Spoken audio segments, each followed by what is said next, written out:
morning.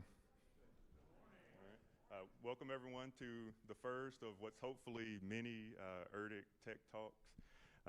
This effort was sponsored by Innovation Alley, and this team of Chris Lunderman, myself, and Danny Harrelson, who couldn't be here today because he's recovering from surgery, we had pitched this idea as an attempt to kind of bridge the gap. So as we're looking at about 40% of Ehrlich employees that are in that baby boomer traditionalist age range that could retire any day now, right?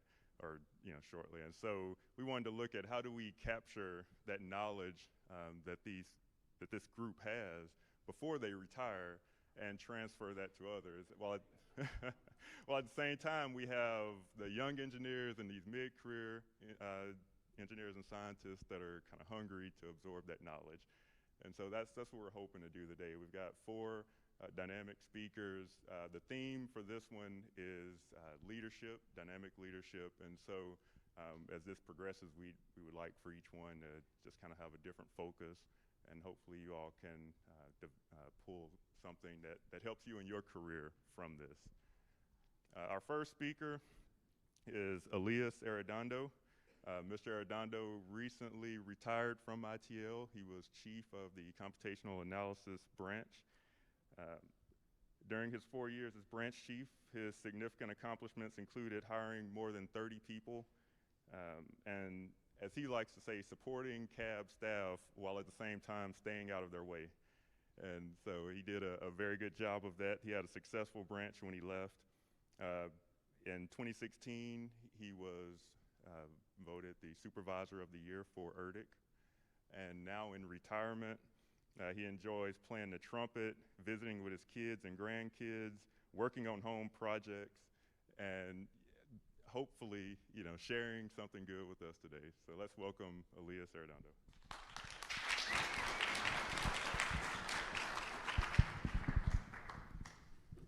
Thank you. Thank you very much, Quincy. I appreciate the invitation. I'm honored. I know that's what I'm supposed to say, but I really am honored to be here. Some of you asked me if I'm back. No, I'm just passing through. Like Quincy said, he wanted to get people to capture some of the things that they learned that maybe we can pass on.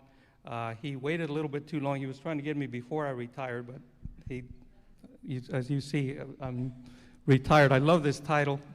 That's the first time I've seen it in print, but I love it. Anyway, when he told me what it was about, I said, yeah, I think I can probably cover that in a day or so. He said, no, you got 15 minutes. So I had to condense all of my thoughts from the last 40 years to 15 minutes. That's not easy to do. So I couldn't do that, so I just decided that I would focus on maybe the last 4 years when I was a supervisor. And he said this will be a TED Talk style. Well, I never watched one, so I watched one. And a TED Talk, I think you stand up here and you just do this, right? And so I'm going to try to do some of that because he told me that it had to be a TED Talk style. So what I want to talk about is what are the things that I learned throughout my career, and especially in the last 4 years, that I think are important for you, especially the younger people that are just starting. I see a lot of faces that I don't even recognize. You have come on since since I retired. The most important, there are three things that I summarize that are important. I think building relationships with your coworkers, building relationships with your supervisors. I think that is a very, very important thing for you to do in your career. Another thing is I think you need to take advantage of opportunities of things that come along that maybe you hadn't even thought about. I know that many of the people that have been here a while are probably very far from where they started in their career because things came along that they didn't even consider when they first came here from college. I know by the time I finished, I was so far away from what I thought I was going to be doing that you wouldn't recognize it. But it's because as your career goes along, opportunities come along that you need to be aware of, that maybe you should take advantage of, that you hadn't planned on. And then the third thing is not to be discouraged by setbacks that you have along the way. We all have setbacks. Maybe you try to get that one job that you thought that was your perfect job. You applied for it, you didn't get it, or you submitted a proposal, you thought it was the greatest thing in the world, you didn't get it. So that happens. Everybody can't get everything that they apply for, everything that they propose is not going to happen. So you need to accept that. So I give you that summary in case I run out of time. Those are the three things I'm going to talk about. So the first one is building relationships. When I first became a branch chief, one of the first things I did is I went along to each of the employees in my branch and asked them, hey, what are you working on? What things are you doing? What projects are you working on? What kind of help do you need that I can provide for you? And this is, I'm going to try to not use the specific details so somebody doesn't know who that was, but I went to a person and said, well, what do you need? He said, well, I'm working on this project, and I really need a particular expertise. I need to hire a person or go to another lab because I need that expertise on my team. And I said, do you know that down the hall there's a fellow that's in your branch that does that? I didn't know that. Well, why didn't you know that? Well, let's go over there and talk to him. So get the two of them together and say, hey, let me introduce you to each other. You've been sitting in the same hallway for a while, and you didn't know that you needed each other. And that happened several times. There was another time where I went to somebody else and I said, is there something that you need that I can help you with? Yeah, well, I really need somebody who can program in this language. And said, well, there's a guy next door to you, literally next door to you, that can do that and is looking for some work to do. He's running out of work. And so separately, the fellow who was running out of work said, hey, I'm running out of work, what do I do? There's somebody next door to you that needs what you know how to do, and he's right here. It was just a big eye-opener for me to realize that how little people really knew each other. There was not one person. I had, I think, about 24 people when I first took the branch. There was not a single one that could name everybody else in the branch. Not a single one. And there were some that were surprised to find out who worked in that branch. I said, did you know that this person is part of our branch? No, I didn't know that. I don't even know that name. And so one of the things that I tried to do was to have little get-togethers where people would come out and say, hey, I try to disguise it, so I'm going to let the secret out. I hired about 30 people during the time that I was branch chief. And it was so often that what I would do is when a new person would come, I would say, everybody come and meet the new person. I'll bring donuts, we'll bring goodies, we'll get the new person, we'll put the new person in front of the goodies. You have to go through them, shake their hand, introduce yourself, tell them your name, tell them what you do before you can get any goodies. Well, it was also a way to get everybody to meet each other, right? Because we're not just meeting the new person, but some of them didn't really know each other. So we did that enough times, and I didn't solve the problem 100%. There were still a few people at the end who didn't know everybody, but that was one reason for that was we had so many new people. But that is very important. If you don't build good working relationships, you'll never know who is working in your branch that you could pair up with. We had people that after they met each other submitted proposals together. They didn't know that they had the same interests or that they had complementary skills that they could use to go together. Also, build a good relationship with your supervisor. I was a supervisor, and I tried to go around to each person and talk to them as often as possible, but sometimes I just didn't have the time because I had to do all the supervisor things to, like I told Quincy in my bio, to do those things to stay out of their way so that they could do their work. And I didn't know sometimes when somebody needed to talk to me if they didn't come to me. I would try to go around, but with 35 or so people that I had at the end, it was not possible for me to visit everybody as frequently as I would have liked to. So I encouraged them to come to me so that they could tell me what it is that they needed and what I could do for them. And if you don't do that, if your supervisor doesn't have time, reach out to them. Because I guarantee you, everybody who's a supervisor in this room, if you come to them and you say, hey, I really need to talk to you, I need something, whatever it is, they're not going to turn you away. They may put you off a little bit. They say, hey, can you come back in 10 minutes? I got to go to a meeting or something. But if they put you off, then maybe they shouldn't be in that position. I think that's why they took the position, so that they could help you. Okay, so that's building relationships.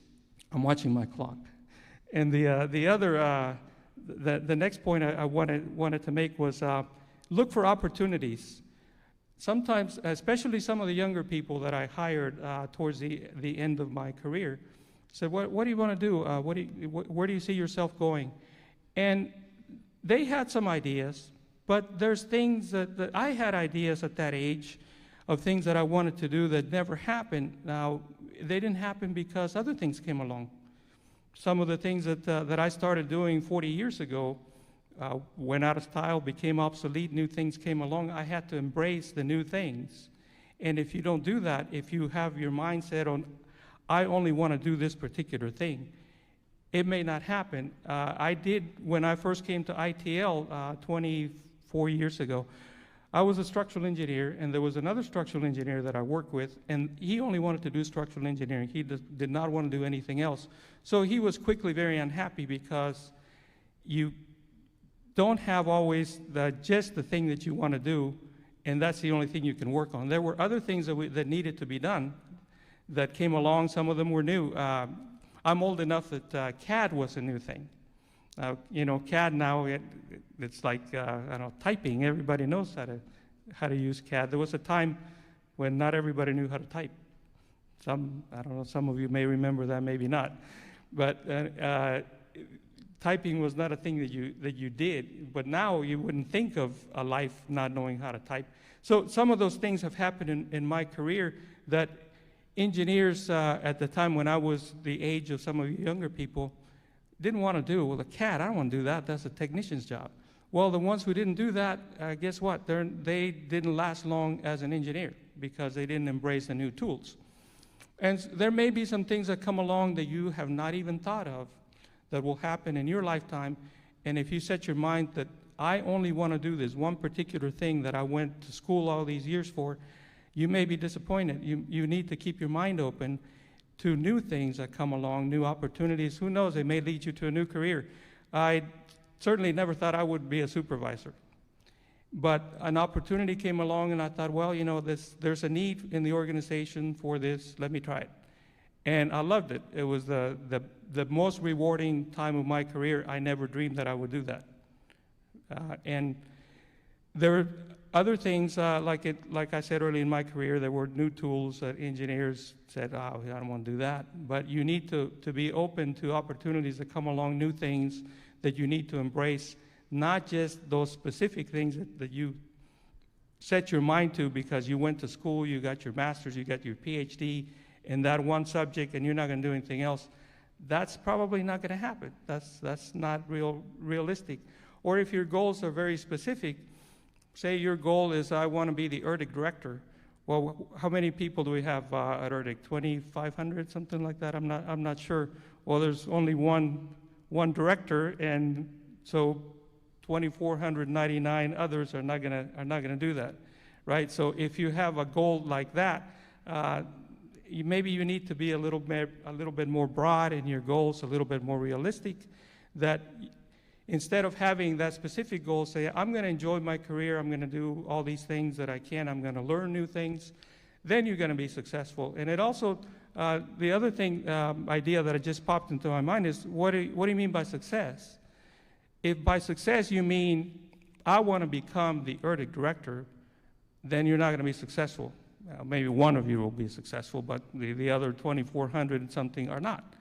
But if your goal is, I'm going to learn, I'm going to enjoy, I'm going to build good relationships, then you're going to do it because those things are realistic, they're reasonable, they're well within your control.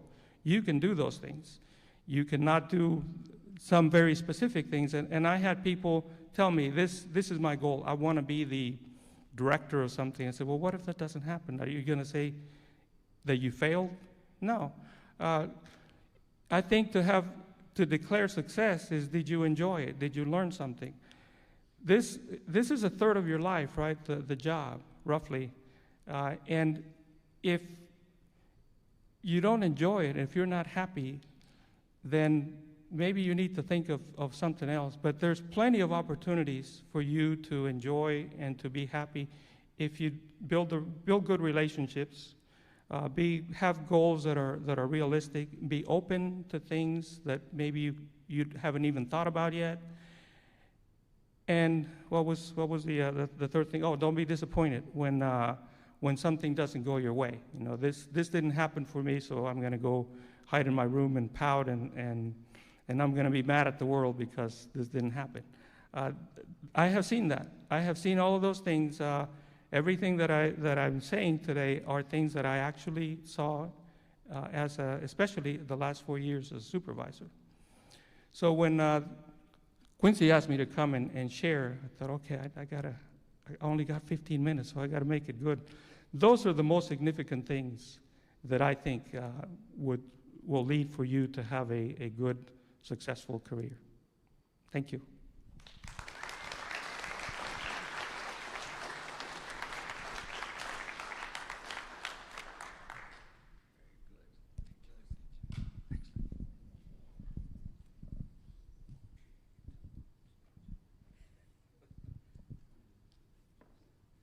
Good morning.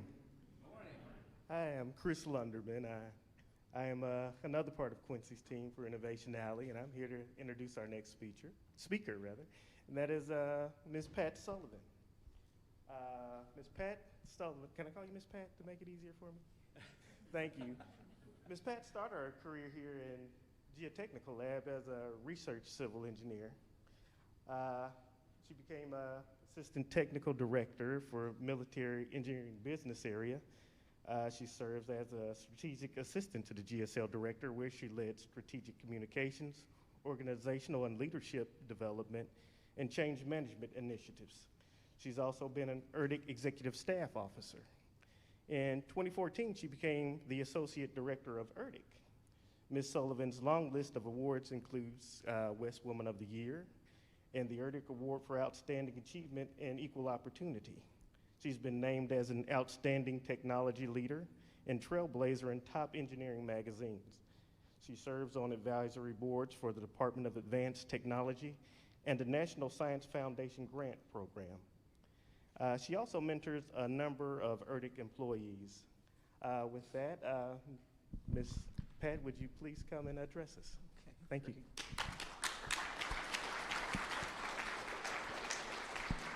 Good morning. I am also elated to be here. I like to do this kind of thing. I am upset that I'm only limited to 15 minutes, so at any rate, I'll try to be succinct in my remarks. But when I was thinking about dynamic leadership, two questions came to mind. Who are you now, and who do you want to be? So who am I now? I'm the associate director. What is that? I like to call myself the policy police. Sometimes I'm the chief herder of cats.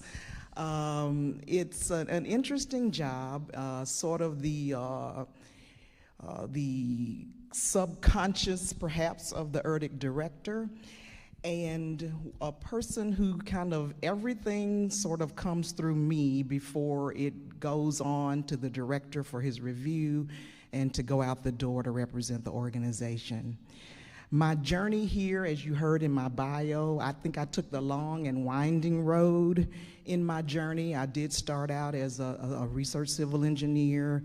I moved around in the organization, and that's the beauty of Ehrlich. It's a big enough organization that you can try different things. You can move around in the organization to see where your skills and talents and abilities best fit.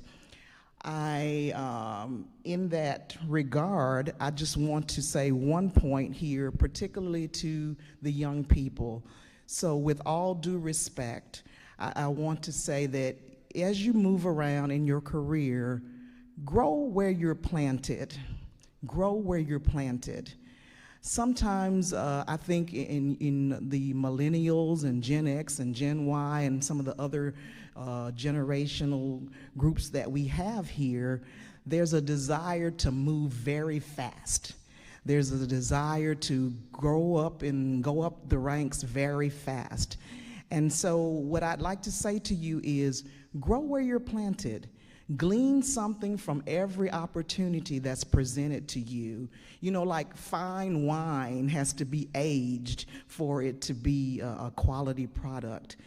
For the butterfly that's going through metamorphosis, you know, if you release them too fast from that cocoon, they're deformed and they're not able to fly. So grow where you're planted.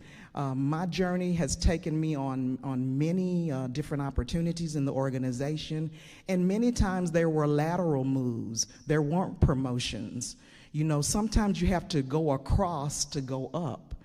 And so I tried to take advantage of opportunities that were presented to me along the way. I tried to learn something at every juncture where I found myself in the organization. I tried to grow my network. I tried to learn who folks were and what did they do, and reach across the aisle to other laboratories and other divisions and know folks all over the place, because at the end of the day, sometimes your success is dependent upon what others think about you and who can vouch for you. And the only way to do that is to learn who they are, find out who's doing something in another part of the organization other than where you sit. Another thing that I've learned in my career is to be self-aware. I pride myself on being a pretty self-aware person. I know what I'm good at. I know what I'm not good at. And my philosophy on that is to not focus so much on my areas of challenge, but I try to find others who are good at those things that I have a challenge in and partner with them so that the strengths of one can cancel out the weaknesses of another, or my weaknesses for that matter. So I try to be very self-aware. I know exactly what my strong points are. I have done all of the typical leadership assessments, you know, the Myers-Briggs and all those things. I love those assessments because they pretty much nail me pretty well. And I've learned from those things, you know, what I'm good at. And so I try to focus on doing things in a way that sort of exemplifies those skills and talents and abilities that I have, and I use those in a way so that I can come out with an excellent product. Because if you know who you are, if you know where your strong suits are, you'll always kind of be in that zone when you're operating in that arena. And so I pride myself on being able to do that. The other thing that I wanted to leave with you is that do things with a spirit of excellence. You know, I don't do mediocre too well. I tell people that all the time. Whatever it is that you're doing in your career, do it with a spirit of excellence. Learn your craft. You know, be good at what you are endeavor to do. And so I try to do things with a spirit of excellence. I do my homework. I learn about things, I study, and I try to be able to operate with that spirit of excellence, because this is an excellent organization. We do excellent work that has an impact throughout the world. And so doing things with a spirit of excellence is always another mantra of mine. The other thing that I'd like to say is don't take yourself too seriously. You know, enjoy the journey. Enjoy the journey, because it is a journey here. My first career here was I was 19 years. I stayed in the old geotechnical laboratory. That was before GSL even existed. And I was a researcher there for 19 years. And then an opportunity came up to move to the technical director's office as an associate technical director. Well, you might say, well, why did you want to do that? It was kind of interesting because at the time our branch was really low on funding. And so we were urged to go around and try to find other opportunities across the organization. And so an opportunity came up in the technical director's office, And I was able to move there, and that was probably one of the best things I could have ever done.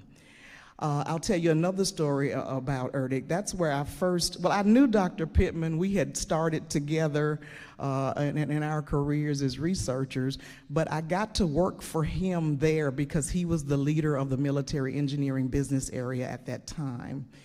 And so when I moved there, I stayed there for about 5 years. And then an opportunity presented itself, as you heard in my bio, in the executive office of the Geotechnical and Structures Laboratory.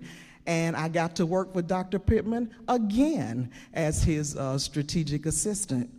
And lo and behold, I'm working for him again. I don't know if he's stalking me or I'm stalking him. I'm not sure.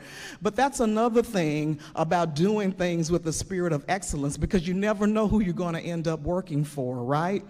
And so I've had the privilege of working for several people here multiple times because our paths crossed at different times along the way. So it's good to have that the reputation of doing things with the spirit of excellence. It's good to broaden your networks and get to know folks outside of your cubicle, outside of your hall, outside of your branch, outside of your division, because you can make those connections, as Elias talked about, and you can form teams, and you can collaborate across the aisle with different folks. So I think that my career, like I said, it's been a long and winding one. I found myself in the Ehrlich Executive Office in 2010, and everybody said, why would you do that?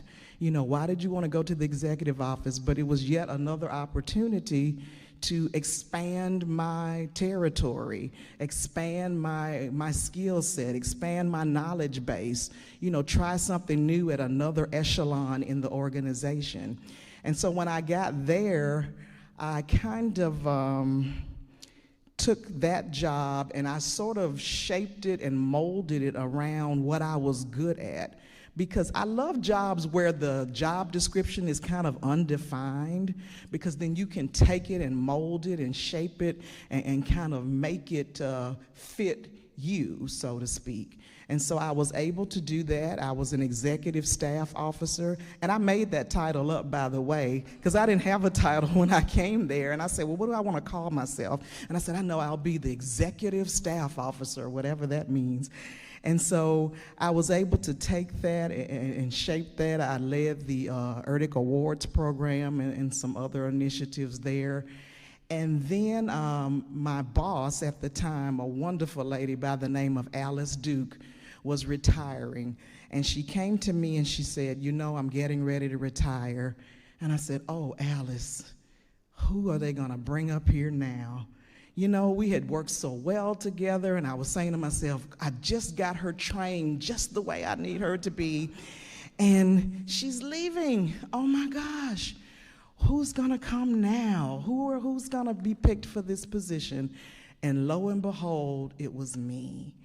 I had no idea at the time that I was going to be considered for that job. Hadn't even really been aiming for that job. I was very comfortable where I was. And, but again, it was another opportunity for growth and development. Didn't even really know what I was getting into, but I really felt that, you know, those types of opportunities don't come along very often. In fact, I believe that's the definition of success. It's when opportunity and preparation collide. So I guess for the majority of my career, I just prepared. I studied, I learned, I try to glean something from every opportunity that's presented to me. And that's what I would say to you. Just prepare, learn your craft, be good at something where you are, do things with the spirit of excellence. And when those opportunities present themselves, then you're ready. You're ready. You don't have to get ready, you are ready. And those opportunities will come. Now, whether it will be the associate director's position, there's only one of those as well, but you never know. You know, I kind of got away from traditional engineering, but I understand it. So I understand the research. I've been a researcher. I know how those things go. And so now being able to have oversight of that research and shape it within the context of Ehrlich and our policies and our programs at the executive level is how all of that kind of came together for me. But I didn't plan on it. I just think that if you're prepared, those opportunities will happen. And something Dr. Pittman told me a long time ago, he said, you know, good things happen to good people. And I held on to that. And so I find myself sitting here. I had absolutely no idea I would be the associate director. I couldn't imagine it in my wildest dreams.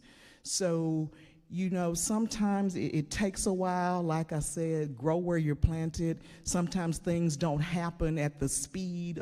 Sometimes it may seem like it's glacial speed to you in your career because you want to advance, you want to move up. But like I said, sometimes success takes a little while to manifest. It takes a little while to manifest, but there's never any time lost if you're doing that preparation along the way, if you're making those connections along the way, if you're building those collaborations along the way, there's never any time lost.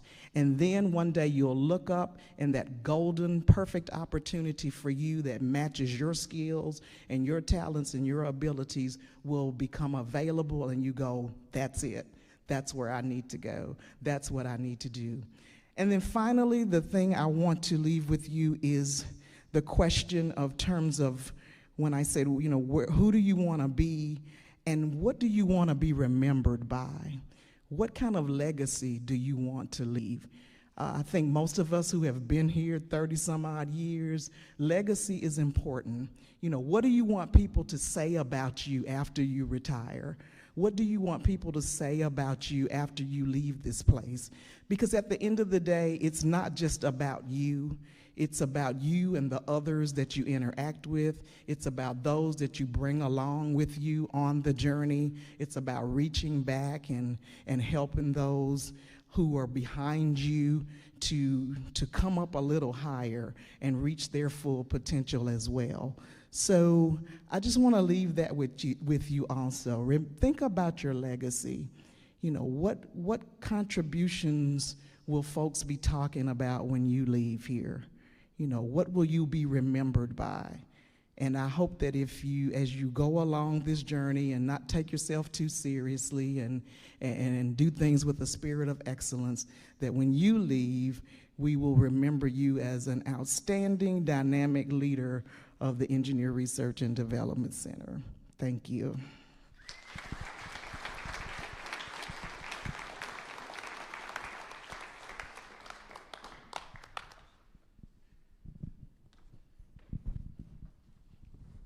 Thank you, Ms. Sullivan.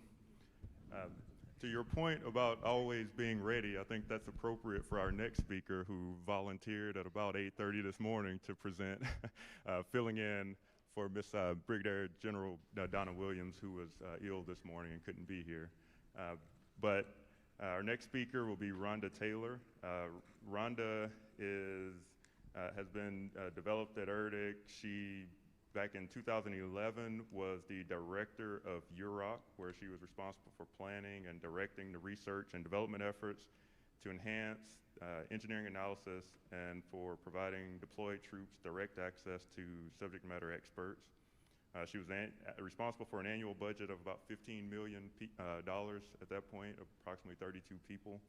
In 2015, she became the director of ORT, where she's been focusing on building strategic relationships with the military engineering and the civil works business areas, looking at the stakeholders and how to meet the needs for our customers and stakeholders as well. She's won several awards, including Supervisor of the Year in 2009, and she was also a Vogel Award winner. Please join me in welcoming Ms. Rhonda Taylor.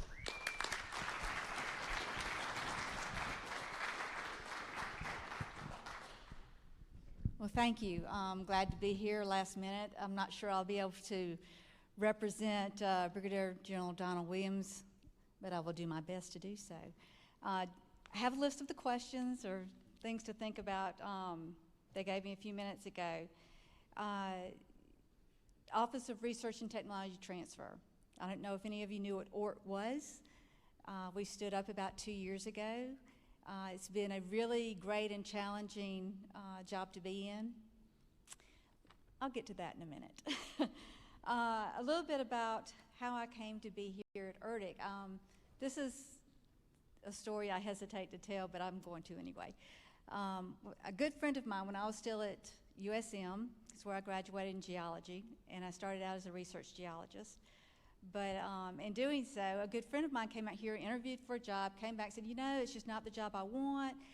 Sounds right up your alley, Rhonda. Why don't you go interview for it? So I did. 6-month temporary assignment. I said, temporary duty, okay, I've got a 6-month job. But I get a trip to Australia out of it. So I'm in, you know. I said, when I come back, we'll just see what happens. 30 some odd years later, I'm still here. So it turned out really well. I was in the Geotech and Structures Lab for the 30 years that I was here and moved into the executive office for the last 2. It's been very challenging. I had a lot of different jobs in the Geotech and Structures Lab as well. Pat and I kind of grew up together in the same lab. Some of the things along my career path, unique experiences, things that I would offer up. Find a mentor. If you don't have one, find one. Find somebody that you can talk to, listen to them. There's some great advice to be had out there by individuals that work here. And reaching out to those individuals is really, really the thing to do. I had mentors along my career, not by me seeking them out. They just happened to be in my path for whatever reason. I paid attention to them. I took their advice. Would even ask more questions on, you know, you're asking me to do this. Do I really want to do this? I'm not sure I do. Never in my wildest dreams would I've ever thought that I would be in the position I'm in today. The whole point of, or the whole goal that I had through my whole career was just doing my job well, doing the best that I could do, and enjoy doing it. You've got to enjoy it every day. Otherwise, it's going to be a long road to come to work, okay? I get up every day, ready to come to work, enjoy what I'm doing, and I like doing things differently all day long. I don't like doing the same thing for 8 hours a day. So being in the UROC initially, or TIOC, for those that's been here a while, doing something different was exactly what we did every day. We had 10, 12, 15 different items happening at the same time. But it also helped me to look at reaching out across the labs, pulling in diverse teams together to solve challenging problems.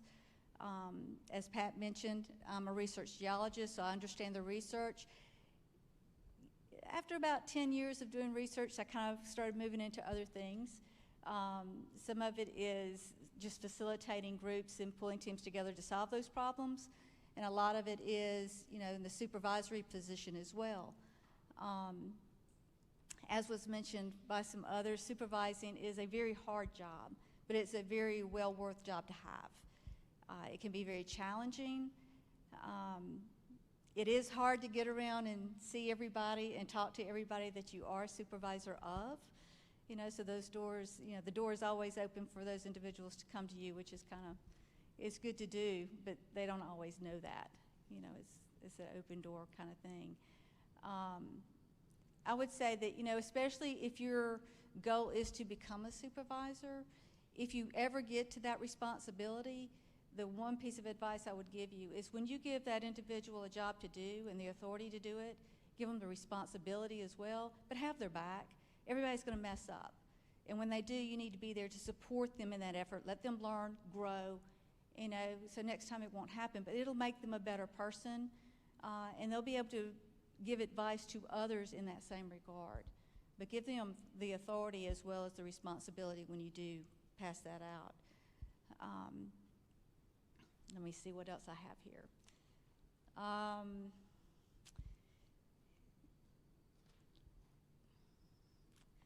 Greatest challenges, my goodness. I would say that, well, honestly, just learn the organization, know where things are, who's doing what kind of technologies are out there. So when someone does ask you a question, you can help them get to where they're going, or either be a part of those teams that need your expertise. The one thing I can tell you, enjoy what you're doing. And if you're not on the right seat on the right bus, find another bus or another seat on that bus. You've got to enjoy what you're doing and do your best at the job that you're in. As Ms. Pat had mentioned, that is so critical. I didn't have a plan or a goal to one day be in the position I'm in, but I think by doing your best in the job that you have, you'll get there eventually, whether you want to be there or not. People are going to see what you're doing. They're going to say, hey, I want that person on my team. So I think it's critical that you just put your all into whatever you want to do. I think that's all I've got in my 10-minute preparation. So just thank you for the opportunity to come talk to you. I do appreciate it. And if you need anything with the technology transfer, come see me.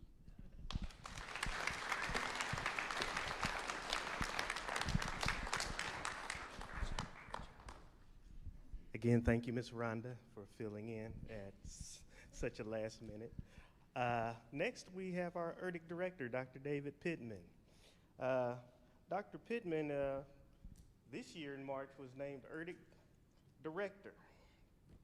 And as director, Dr. Pittman manages one of the most diverse research organizations in the world, including 7 laboratories located in 4 states with more than 2,100 employees, $1.2 billion in facilities, and an annual budget that exceeds $1 billion.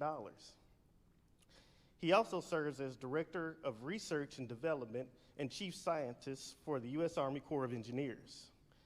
Dr. Pittman came to Ehrlich in 1983 as a research civil engineer in the Pavement Systems Division. He's held roles as the Division Chief, Deputy Director and Director of GSL, and Deputy Director of Ehrlich. Dr. Pittman received his bachelor's and master's degrees from Mississippi State University in civil engineering, and he received his PhD from the University of Texas at Austin. He's a previous recipient of the Presidential Rank Award, the Federal Laboratory Consortium Lab Director of the Year Award, and the Joint Meritorious Civilian Service Award. Please join me in welcoming Dr. Pittman.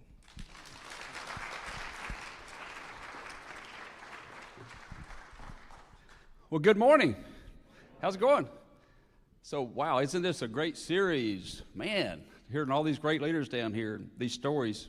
So, this is Innovation Alley. They come up with all these really good ideas about things, and talking about leadership, I think, is a very important thing. And I appreciate the opportunity to talk to you. As I was telling Pat and Elias and then Rhonda, they kind of stole all my good ideas up here, so I want to come up with something else. But really, I want to kind of pile on what something Pat said. She said, I don't know if you heard this, but she said success is when preparation meets opportunity. And I really believe that's true. I spent all last week at something called a Civilian Education System Leadership course. Have y'all heard of the CES series? Is anybody out there doing the CES courses? Good. 1 or 2. Y'all need to do those things because they're really good leadership training to do at more advanced type jobs. And that's that preparation piece that we were talking about earlier. So you've prepared yourself, you got in a technical degree, maybe you got in a master's degree, maybe you're working on a PhD or have one. I encourage you to do those preparation type things, and that's exactly what I told folks in that class. I was kind of a mentor in that class. I wasn't taking it, even though I wished I was taking it, because they learned a lot of good things. But then the opportunity piece is the second piece. So all that preparation, sometimes you need to walk out there and kind of sort of step off that edge and do something that you didn't know that you could do, but hey, somebody saw something in you that maybe you didn't see in you, and that's that opportunity piece. So when you put those two together, you end up in places like the Ehrlich director, or the Ehrlich associate director, or the director of ORT, or a branch chief. Elias talked about his last job as a branch chief. I'd also like to talk about, just plug in what Elias said about relationships, because I believe that, you know, in the Corps of Engineers, we build a lot of things. We build bridges, we build Pentagon, we build dams, we build these structures, but the most important thing you'll build in your career is relationships. So get out there, and for goodness sakes, if you're just starting here and you don't know all the people in your branch, at least meet the people in your branch. Try to meet folks in other branches and other divisions, other labs, other organizations, because that's kind of what it's all about when it comes to the end of it, is we're all human beings, and we all need those relationships.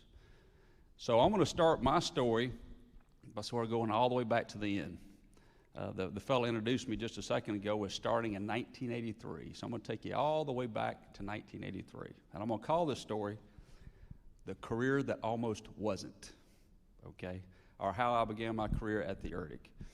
So 1983, who in this room wasn't even born in 1983? Yeah, okay. So let me tell you a little bit about 1983, okay? 1983 was really a bad year to try to find a job. So the economy was terrible. I mean, it was, inflation was like double digit, unemployment was double digit. I mean, if you wanted to buy a house, interest rates were like 15 to 20%, something like that. It was really bad, sluggish. Bad time trying to find a job. Well, guess what I was trying to do? Find a job, okay? And so I was at Mississippi State. I grew up in South Mississippi. I might have told you all this story, but I grew up in a little small town, Beaumont, Mississippi, and my daddy was a contractor. He built bridges for a living, and I was helping him in the summers. And I remember one night sitting at the table, he said, "Son, I think you need to be an engineer." And I didn't really know any engineers, didn't really know anybody with a college degree. It was 4 kids, and my mother was an assistant teacher.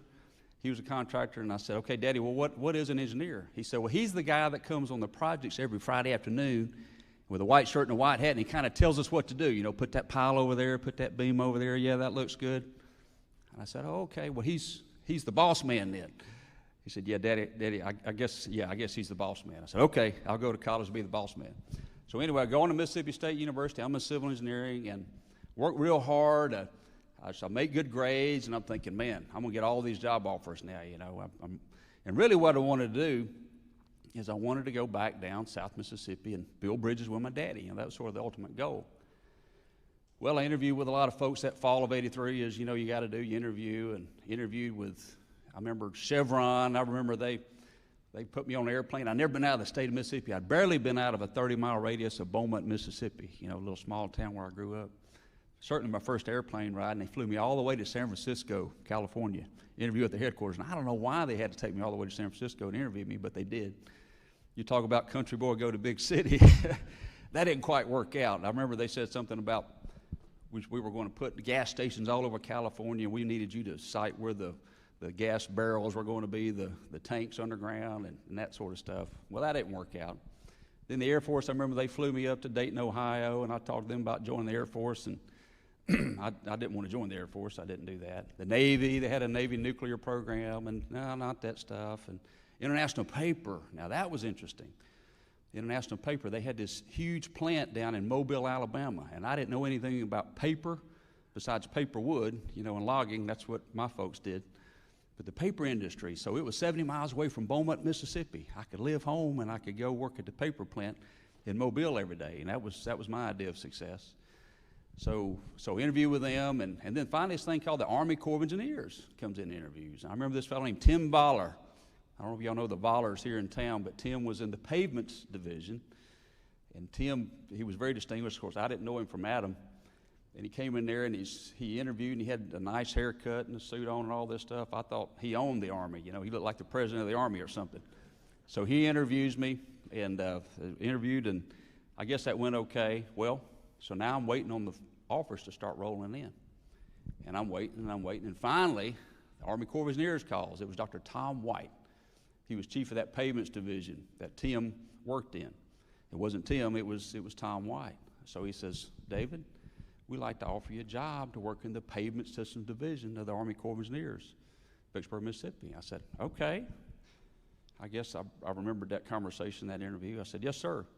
Well, if you give me just a little while, I got some other things going on. Maybe, you know, I want to consider those other things." He said, all right, well, just let me know something." So I waited and I waited and I waited for those other phone calls, and so then Dr. White calls me back. Now it's getting pretty close to December. I'm going to graduate here in just a few weeks. I don't have a job yet. I don't have any money. I didn't have any loans, but I was working and, I had grants and scholarships and things, but I needed a job bad. So he calls me up again. He says, David, this is Tom White. Have you made a decision? I said, yes, sir. He said, well, do you want the job? I said, well, I guess so. Yes, sir. Yes, sir. I'll take the job because I really needed the job. He says, okay, I need you to start on December the 19th. December the 19th. Man, my classes, I don't think my exam's into the 20th or whatever, but yes, sir, I'll be there. I think it was a Monday morning. He said, be here December 19th. Okay, all right. So I hung up and I thought, well, I got a job. I don't even know what this thing is. I know it's in Vicksburg. I got to figure this thing out. And I think it was the next day that international paper called me up. And they said, Mr. Pittman, we'd like you to come down to Mobile, Alabama and interview for this job. And I had to say, sir, I'm sorry. I took a job with the Army Corps of Engineers yesterday, so I appreciate it very much, and I hung up, and I was kind of sick. That was my job. So anyway, December 19th comes up, and there were several of us actually hired at that time from the Mississippi State, either working at the Ehrlich, it's called the Waterway Experiment Station at that time, or the district or the division downtown. A bunch of us showed up, and at that time, we didn't really have a lot of computers to come in. We didn't have CAT cards and things, a lot of paperwork. You fill out the paperwork, and you show up, and they took me to the third floor of the Casa Grande building, the geotech lab, and they sort of showed me this room, and it was kind of a closet that they'd cleaned out. Seriously, it was a bunch of papers and books and things, and they had this desk for me, and they showed me this desk, and I went in there, and there wasn't a whole lot of people around, I noticed. And then there was this guy that he was in the corner office. He must have been very important because he had this big corner office, bunch of windows and things, and then I sat in my little office and just kind of waiting there, and he comes in and he says, hello, sir, who are you? I said, well, my name's David Pittman, and this is my first day of work. He said, well, my name's Sid Tucker. He was a branch chief, and he was retiring in a couple of weeks, and in the system that he was in, the retirement system, if you saved your leave up, you'd actually get paid for it. So he was working through the holidays and going to retire in January. And I said, well, yes, sir, I'm starting today. This is my first day. I said, is there any more people here? He said, no, man, everybody's off on Christmas break. They're taking leave. They're off for Christmas. I said, okay. Well, my boss told me to be here today, so I'm here. So we had a good time talking for, a couple of weeks there, and went home for Christmas Day, came back and talked for a couple more weeks, and finally people showed up. It was January. People started coming back to work again, and my boss came in. And it was Tom White, and he said, and I had never met the man. I guess he knew who I was, and the new guy, So he comes in, he says, well, hello, David, my name is Tom White, and I'm glad you came to work. I said, yes, sir, I've been here a couple of weeks, and talking to Mr. Tucker, who they just had a retirement ceremony for earlier that day. And he said, well, I really wanted you to come on board, David, because the whole retirement system in the federal government was changing. Actually changed on January the 1st. And we wanted you to come on board because we wanted to get you in that old retirement system. So now you're in that retirement system with the rest of us. Now I'm 22 years old, I'd worked really, really hard, and I was looking forward to my little Christmas break there, and he said to show up on December 20th, and I'd been there for 2 weeks and nobody was there. And he said that I'd missed my Christmas break for some kind of a retirement system. Are you kidding me? So I'm looking at him, I'm like, man. I didn't say anything, of course. I was very respectful to him. Of course, I could kiss his feet today because that retirement system was a very, very nice thing, and I'm still in it, by the way. So that was a big decision. So as far as I was concerned, that was strike one. Man, I knew I didn't want this job, and here he was. I missed my Christmas holiday for this thing. And I've been studying these books for 2 weeks. So then he says, oh, by the way, I have signed you up for your first master's course. It starts next week. I said, sir, what are you talking about? He said, yeah, you're going to get a master's degree when you're here. And I thought, what? I didn't sign up for that. I didn't say this. I'm just thinking this. Man, I had worked so hard in my undergraduate degree and just, made good grades and all this, but I'd never wanted to get a master's degree or any other kind of degree for that matter. I said, but what did I say? Yes, sir. Yes, sir. I'll do it. I'll sign up for that master's course. And I did, of course. Well, that was strike two. You know, I always said, just as soon as I can find another job, I'm out of here. You know, I'm getting to South Mississippi. I'm hoping that international paper job calls me back. So I rocked along there and met a lot of good people, and, you know, they were all kind of like my parents' age, and so I absorbed as much as I could from them. I guess I was preparing without knowing it. To finally, a few months later, he comes in my office. He says, all right, David, I got a project for you. And I said, okay, yes, sir. What is that? And this was Dr. White, that same guy. He said, I want you to study something called roller compacted concrete pavement, or RCC. I said, well, good. What is that? And he said, well, we don't know. That's what you're going to find out. And I said, okay, good. And he said, well, I want you to go see this person. I want you to do this and go meet these people and, you know, and study these papers. And by the way, we're going to write a paper together, which we did, by the way, and we presented that next year. And I'm telling you, my life took off from there.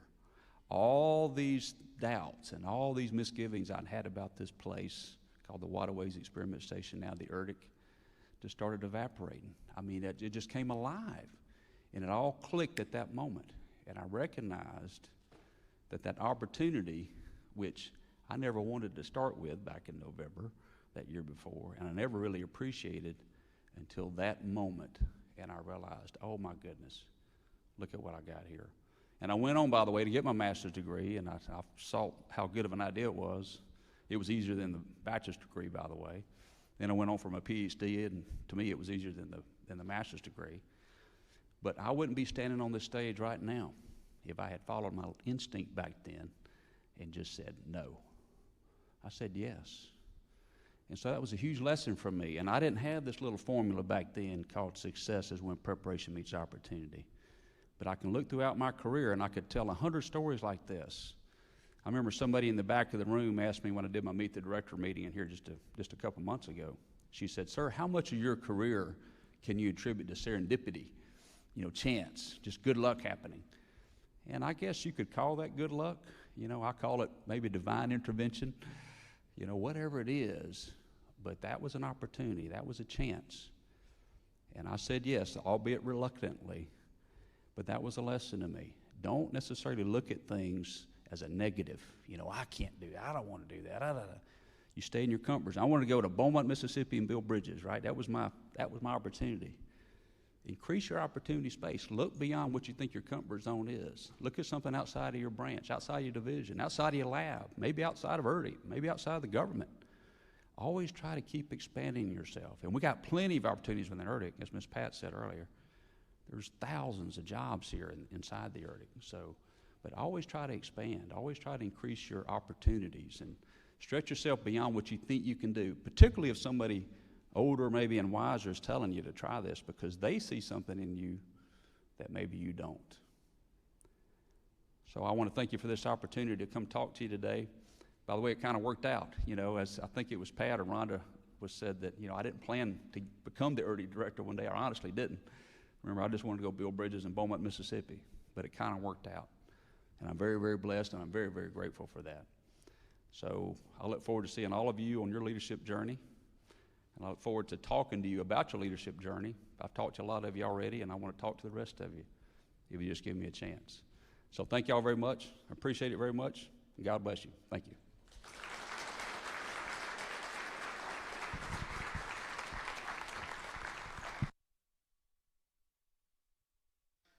All right. We'll set the chairs up, and if all the speakers can come back, and we'll open the floor for questions.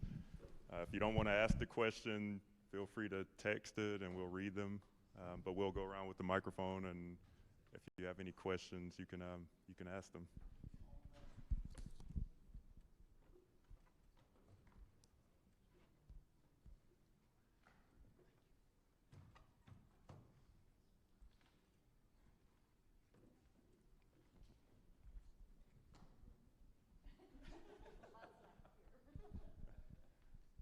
I guess while you all are trying to formulate your questions, we'll start with one that was submitted by a remote viewer. And it was for Ms. Sullivan, but I'd like to open for everyone. You spoke about growing your network and getting to know people. Can you share some ideas or avenues for meeting such influential people? Sure. So sometimes the opportunities to grow your network are not found necessarily in your technical niche. There are many opportunities to serve on different committees and PDTs and things that we have here. So I'll give a personal example. At one time, we had a group here called the Waterways Experiment Station Union Management Partnership Council. And so it was an opportunity for management and union to meet together to discuss issues of concern, you know, before they escalated to a higher level. It was a really good panel. So I was asked to serve on that panel. So you said, what does that have to do with civil engineering? Nothing. But the one thing about that panel is every month it consisted, the team that I was on consisted of every laboratory director in the Ehrlich. And so we got to meet once a month to discuss issues of concern of the workforce. So I did that, and it didn't have anything to do with my technical background or what I was doing on my project work, but it afforded me the opportunity to form relationships, as we've talked about, with every director in this organization. I met with them every month. We knew each other on a first-name basis. If I needed to ask them something or talk to them, whether it be project work or mentorship or otherwise, I could pick up the phone. And so I would say that forming those relationships sometimes are not necessarily down the technical path. Now, there are wonderful opportunities. We have communities of practice now. We have all kinds of technical committees that you can serve on and get to know folks. But then we also have other types of committees that are doing what you may think of as somewhat of mundane task, but sometimes those afford you the opportunity to get to know your leadership, so they can know you, they can know what you're about, they can know your work ethic, they can know, you know, if you are a good executor or not. And so don't shun those opportunities. Don't shun the opportunities to get involved with the Castle Club.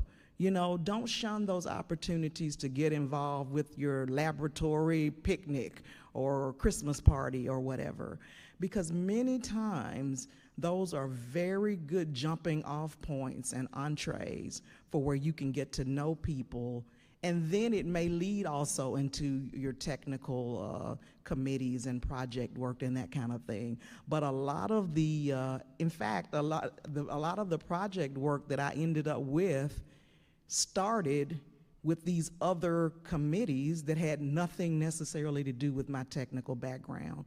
So don't shun those opportunities. Sometimes they're looking for, you know, a volunteer to come and be a greeter at the Tech Talk.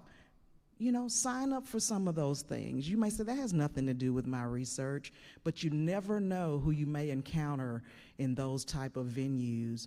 And so that allows you the opportunity to expand your network in that way as well.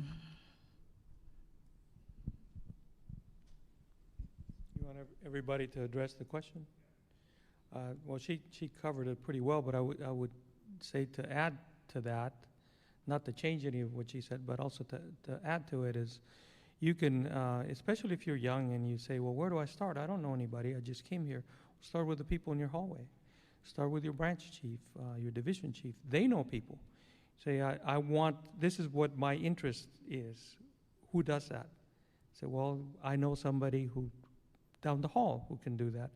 And it's kind of like Facebook. Is Facebook still in fashion with young people? And you know, how do you meet people on Facebook? You start with your own friends, right? And then you get to know their friends and friends of friends. Well, it's the same thing. You can actually do it in person, physically.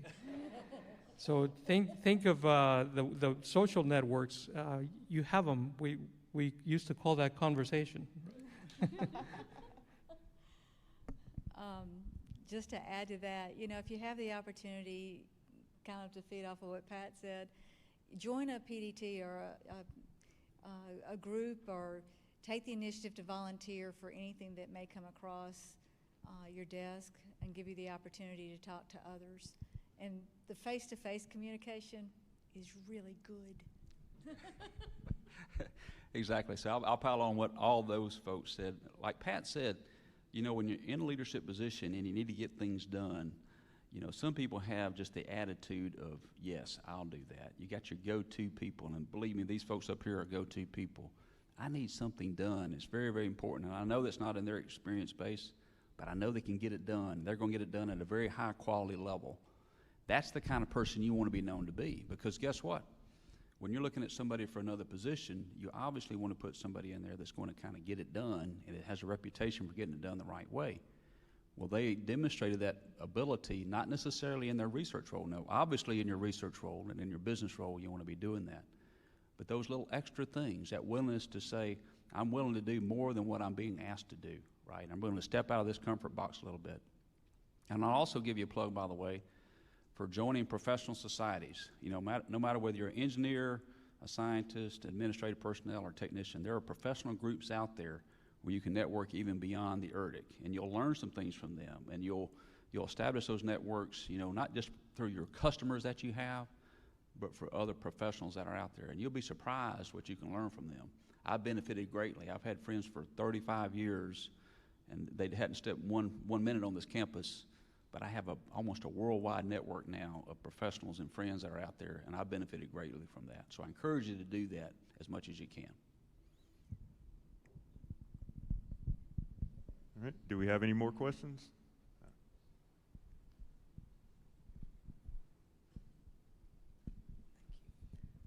I know that all of your jobs are very demanding.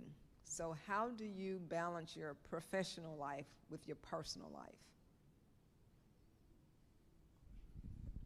You want me to start? Wow, that's a big one. That's a great one, actually. So I have a wife.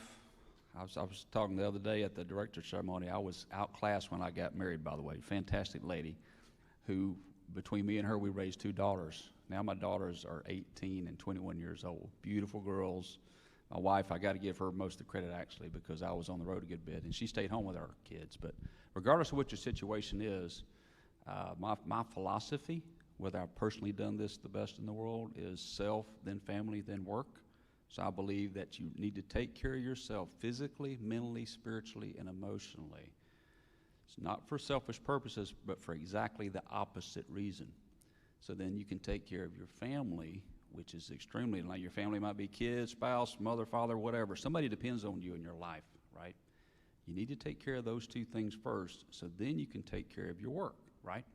Now that might sound backwards, but it's not.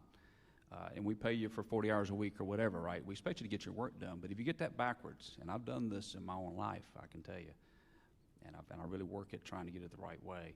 If you get that backwards, well then you might think you're accomplishing things, and maybe you get that project done, maybe you're a year or 2 at it, and you're doing okay, but then your family starts suffering, and then when they start suffering, then it comes down stress on you, and then your health starts suffering, and you're getting it, and then life's not happy anymore, really.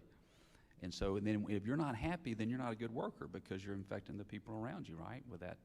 So I think you just work on that opposite thing. So you got to put work in perspective. Try not to take it home with you. You know, try to do your 40 hours or maybe 45 hours a week or whatever. Don't do it 70, 80 hours a week, right? Not for a sustained period of time at least. Try to just work on that balance and take care of yourself first so then you can take care of your family. That's what I try to do. I'm not the best on time management, I'm sorry, but I really try to focus on my family, my wife, my kids, and my extended family as much as I can. So I encourage you to do that.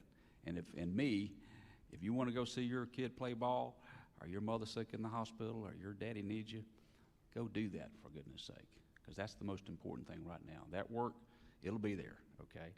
Because we hired the best people in the world, and that's what you are. We picked each and every one of you. Right? And I know that if you're doing the best you can, we're going to be fine. But don't get that backwards, okay? That's my opinion. I have to feed off of some of that too, because, you know, the first thing I tell employees that work for me is, you know, take care of yourself. If you need help or whatever, we're here. But if you can't you need to take care of your family and yourself first, or you're not going to be good to me. You know, growing up, well, my child was growing up, he's 22 now, but I took off to go to, you know, the baseball, the field trips. I don't think I missed any of them, but I got my work done too.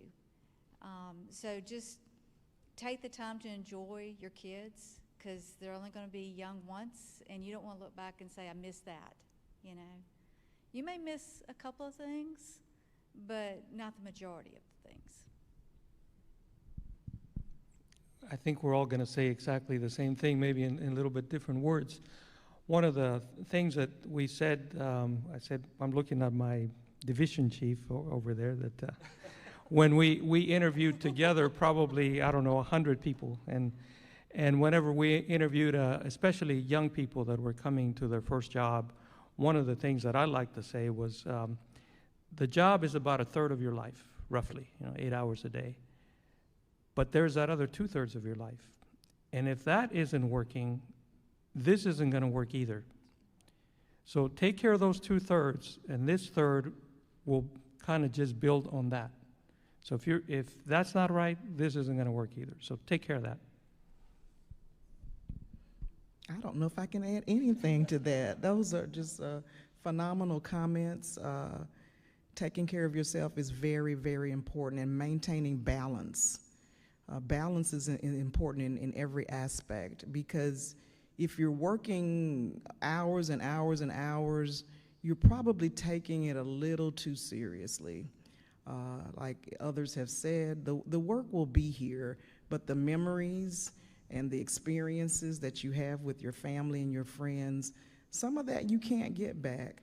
I know we had a pretty important strategic meeting a few weeks ago, and one of the my board members, I'm also the chair of the board of deputy directors, and they needed to stay home because their child was participating in their last sports event for their high school career, and they were struggling about, I really need to be at the meeting. And I said, absolutely not. I said, because what if you came here and then you try to turn around and get back, and you're sitting in Atlanta airport, or you tried to get here and you missed the meeting and the event? I said, then you would really be frustrated.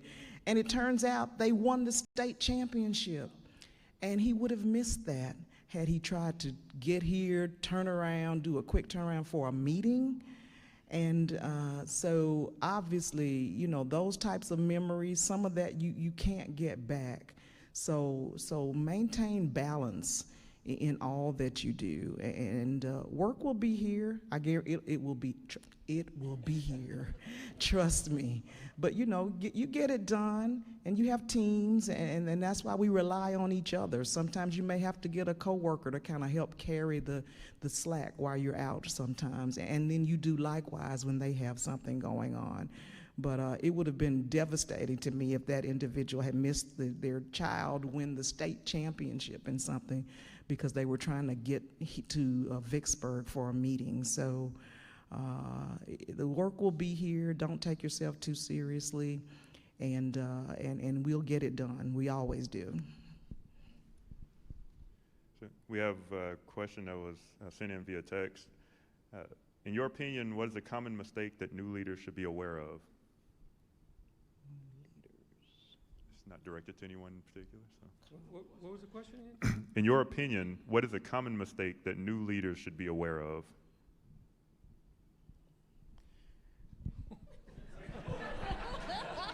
Be aware where the microphone is and take it. I think that's to me that's an easy one, because that's a mistake that I made as a new leader. Don't think that you can do everything, because you absolutely cannot. I had great intentions, all the things that I was going to do. If I did 10% of those things, that's probably too much. You can have it back. Okay, thank you. Well, I was going to add to that, and don't think you know everything. So you can't do everything, and you don't know everything. And sometimes you don't know what you don't know. So, and you don't have to know everything, especially like I think about, and the higher up you go in the organization, that becomes even more prevalent. So I say all the time, I don't have to know everything, but I know who does. You know, I can pick up the phone, or I can reach out or email an expert on something. I don't have to be the expert. So sometimes we put undue pressure on ourselves, wanting to be the expert in everything. We don't have to be the expert in everything. I mean, I know a whole lot about a lot of stuff, but some of my knowledge base is about this deep. But if I need to go deeper, I can find a subject matter expert who can talk about it all day long. So, and to add to that, you don't have to do everything, and you don't have to know everything either. Okay, I'll just add to that. Surround yourself with good people. Okay, that's what you need to do, and that makes your job so much easier, because you're not going to know everything, and you're going to get asked the tough questions. But you know, you can always say, "Hey, you." Exactly. Yeah. I don't know if I can add much to that, but you know, your role as a leader is to help the people that you lead get it done, right? Because you can't get it all done. There's no way, you know, if your team is 20 people or 10 people or 50 people or 2,000 people, there's no way I can get all the stuff happens within Ehrlich done myself. I mean, it's just impossible, right? Your job then becomes, how do I help my team get their job done? You know, where are we going? That's kind of a job of a leader as well. You know, understand where you're going as a branch chief, division chief, or team leader, or whatever, lab director. And then how can my team get there? What can I do to enable them to get the job done? Because you can't do it all, right? You got to understand that. And so what are we going to get done as a team? And get those good folks around you. And we've got a lot of good folks here. That's why we hired you. So just understand what your role is. It isn't to do it all. That's impossible. Don't ever make that mistake. It's to work with your team, and how can you enable them to get it done? What do they need to get it done? That's kind of your role. So if you get that right, you'll get some great things done. And if you don't, remember that first thing we talked about, self-family work? You try to do it all yourself, you'll destroy yourself, okay? Because you can't, and you'll have mission failure. It'll hurt you, and it'll hurt the mission if you try to get it done yourself. So that's what I would add to it. We probably have time for one more question, if anyone has.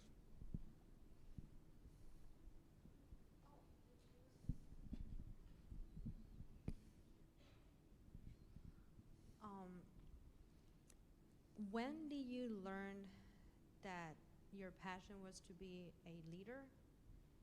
And how do you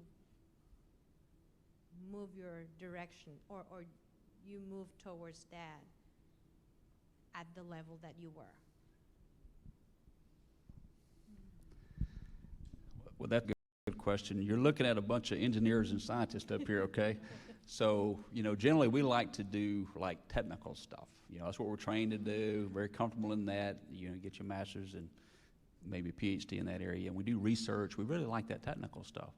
And you can do technical stuff, by the way, and be a leader as well, right? I mean, you can be a technical leader and have teams that you're leading and that sort of stuff. But then we start getting positions of leadership. Now you're a branch chief, or you're associate director, or you're director of an organization, or you're Ehrlich director. So now you're in a position of leadership. And so there's two things I think that come to mind.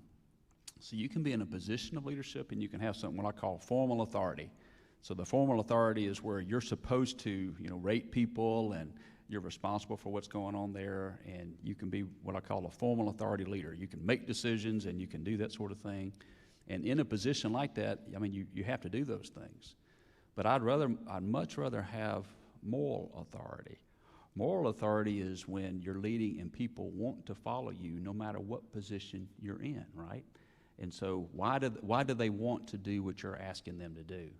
Okay, and so it's a position of moral authority. So my first experience then of leading people, leading teams, was in a technical job, but I didn't have any formal response. I wasn't a branch chief, and I actually skipped that role. I became a division chief first, and then I found out what, you know, the real formal authority was all about.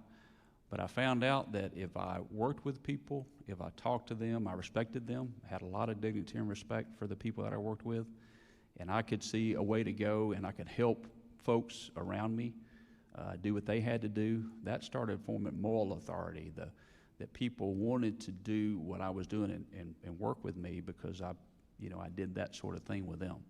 So figure that out first. I think that might be a good way of going about it, because we want people of formal authority positions to also have moral authority, that people want to follow them, not because they have to, but because they want to.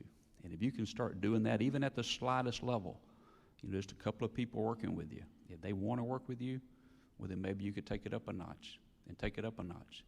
And if that doesn't start working out, for goodness sakes, don't go into a position of formal authority, because we want people in positions of formal authority to also have that moral authority with their people.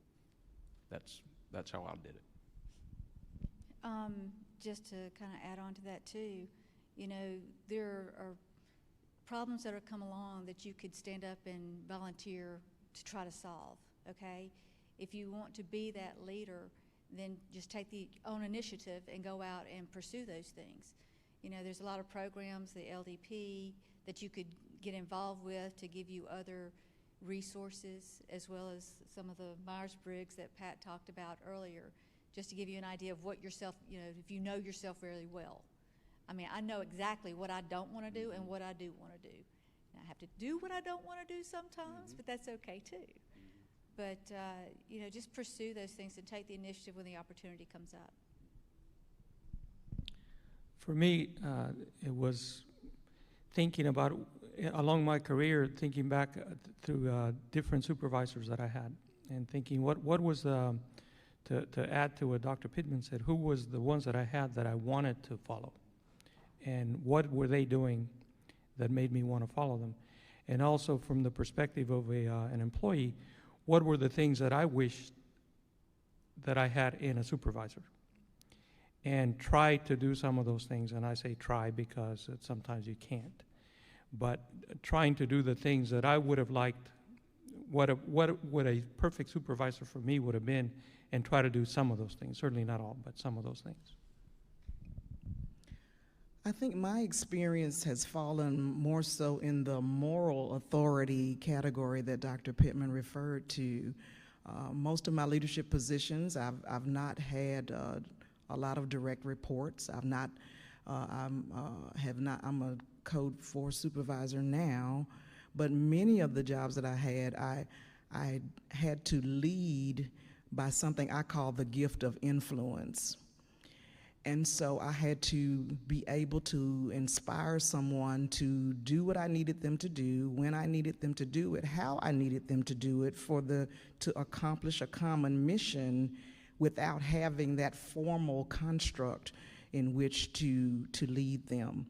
And so every job I've had to draw on that because use the gift of influence to inspire someone to want to follow me. The other thing is I like to develop people. I love to find, there are employees now who are in leadership positions, and I remember when they first walked in the door and I could see something in them, just that spark, that diamond in the rough. And so I like to develop that in people and help people be the best that they can be. And so that's another form of leadership that is not formal in nature, but it also helps develop others. So I think when those opportunities present themselves, you'll know it. And you can lead at any level. That's the other thing. You can be a leader, just as a team member, as a branch member, and because the one person that you can start leading is yourself. And then you grow from there. And so having that self-awareness, having that ability to want to develop others and share and inspire others to be their best, many times that's how leadership is generated. That's a catalyst for leadership. That's the genesis of it. And it grows from there. And then you look up and you're walking ahead and you turn around and people are actually following you. And you go, wow, I wonder why that is. And sometimes they because, and it's usually because you have said something or demonstrated something in a way that resonates in them, and they go, you know, I want to go where you're going because I see the vision that you've put forth, and you're showing me how I can get there. And so, and a lot of times, it's like I said, it's not for you, it's not about you, it's about others and who you can bring along in your journey.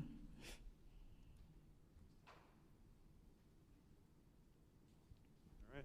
If we can give them a round of applause, thank them for their thoughtful answers.